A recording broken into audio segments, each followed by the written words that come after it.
Assalamualaikum warahmatullahi wabarakatuh. Innal hamdalillah salatu wassalamu ala Rasulillah alladzi la nabiyya ba'dah. Allahumma shalli wa sallim wa barik ala sayyidina Muhammad wa ala ali sayyidina Muhammad. Kaum muslimin yang berbahagia. Syukur alhamdulillah, mari senantiasa kita sampaikan kepada Allah Subhanahu wa taala. Di atas segala limpahan rahmat, hidayah, nikmat yang sampai saat ini semua masih dapat kita rasakan. Salawat dan salam mari kita hadiahkan kepada Nabi Muhammad sallallahu alaihi wasallam. Allahumma shalli wa sallim wa barik ala sayyidina Muhammad wa ala ali sayyidina Muhammad. Semoga kita semua termasuk umat Nabi Muhammad yang akan mendapatkan syafaat di hari yaumil akhir kelak nanti. Amin. Allahumma amin. Kaum muslimin yang berbahagia. Di dalam kitab Nasaihul Ibad, kitab yang dikarang oleh Syekh Nawawi Al-Bantani. Beliau adalah seorang syekh yang berasal dari Indonesia, asli orang Banten. Di dalam kitab tersebut, beliau nukilkan ada 3 pesan malaikat Jibril kepada Nabi. Yang pertama, Ishma syi'ta fa innaka mayyit. Hiduplah engkau sesuka hatimu, tapi ingat suatu saat engkau akan mati. Ternyata kaum muslimin yang berbahagia, kehidupan yang sedang kita jalankan sekarang, Allah berikan kebebasan untuk memilih haluan daripada hidup kita. Di mana Allah hadapkan kita dengan 2 pilihan. Pertama, Allah hadapkan kita dengan kebaikan, yang mana apabila seseorang melakukan kebaikan, maka Allah akan tempatkan ia di surga.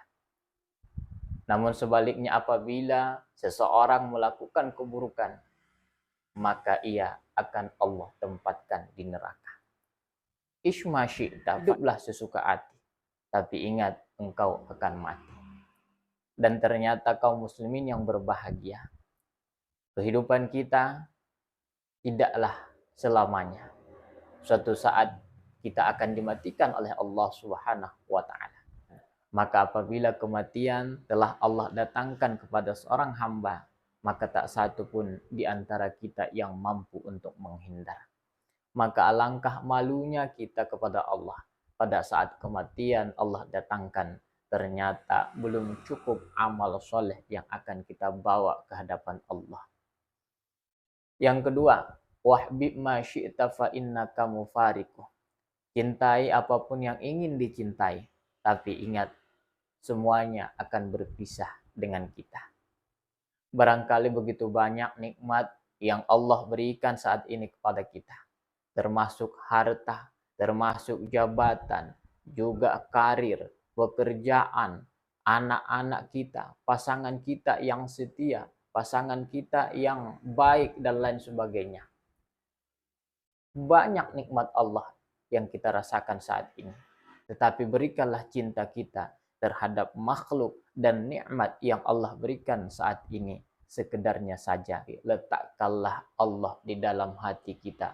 Jadikanlah cinta kita hanya cinta kepada Allah. Dan semua nikmat yang Allah berikan kepada kita, sewajarnya kita cintai, sewajarnya kita sayangi, kita jaga dan kita rawat.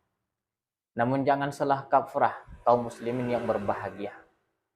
Nikmat yang Allah berikan hanyalah sebuah titipan yang suatu saat akan kembali diambil oleh Allah Subhanahu wa taala. Oleh karenanya jangan mencintai nikmat yang Allah berikan terlalu berlebihan, melebihi cinta kita kepada Allah Subhanahu wa taala. Hasbi Rabbi Jallallah ma fi qalbi illallah. Tidak ada yang lain di dalam hati kita kecuali Allah Subhanahu wa taala. Makanya Allah selalu ingatkan kita kaum muslimin yang berbahagia. Lewat firman-Nya, ya ayyuhalladzina amanu la tulhikum amwalukum wala auladukum an dzikrillah. Wahai orang-orang yang beriman, jangan gara-gara hartamu, jangan gara-gara anakmu, lalu kemudian engkau lupa kepada Allah Subhanahu wa Ta'ala. Oleh karenanya, kaum muslimin yang berbahagia, boleh kita mencintai setiap yang Allah berikan kepada kita, tapi berikanlah cinta kita sekedarnya saja, karena semua pasti akan diambil kembali oleh Allah Subhanahu wa Ta'ala. Yang ketiga, wa'mal ma syi'ta fa innaka majziyum bih. Lakukanlah apapun yang ingin dilakukan, tapi ingat semua akan dibalas oleh Allah Subhanahu wa Ta'ala. Hal ini mengajarkan kepada kita ternyata tidak boleh meremehkan dosa yang kecil, pun juga tidak boleh meremehkan kebaikan yang kecil. Kenapa?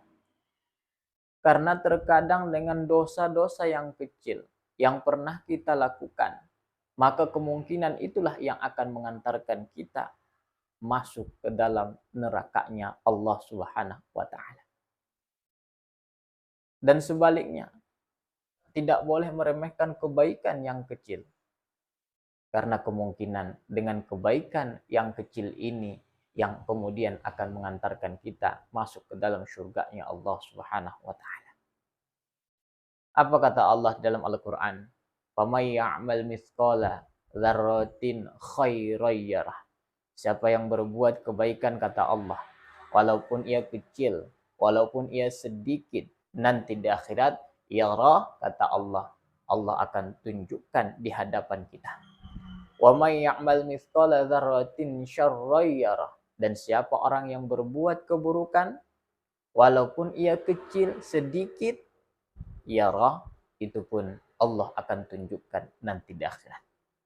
Oleh karenanya, kaum muslimin yang berbahagia, ada satu kisah pada saat Imam Al-Ghazali menuliskan kitabnya Ihya Ulumuddin. Dan pada saat itu ada seekor lalat mendatangi beliau. Dan kemudian lalat tersebut hinggap di beliau punya tinta. Lalu apa yang dilakukan oleh Imam Al-Ghazali? Beliau biarkan itu lalat meminum tintanya. Begitu lalat kenyang, lalat pun meninggalkan Imam Al-Ghazali.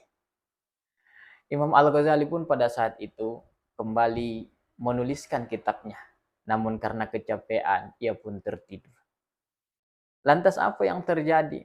Ternyata ketika ia tertidur, ia pun bermimpi. Apa yang ia lihat di dalam mimpinya? Ia lihat dunia hancur. Kiamat telah Allah datangkan.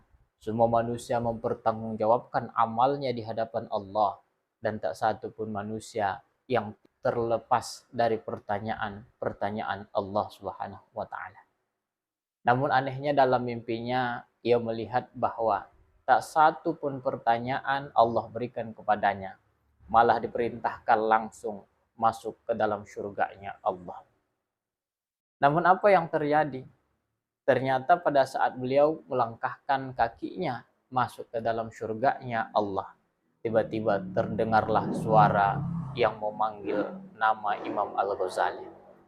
Wahai Imam Al-Ghazali, apa yang menyebabkan engkau masuk surga? Lalu dijawab oleh Imam Al-Ghazali, aku masuk surga karena banyak kitabku. Dengan kitabku banyak orang belajar. Aku punya banyak anak murid. Mereka mendoakan aku. Itulah yang menyebabkan aku masuk ke dalam surga. Lalu apa kata suara tersebut? Bukan, wahai Imam Al-Ghazali. Bukan itu yang menyebabkan engkau masuk surga. Bukan karena engkau punya banyak kitab.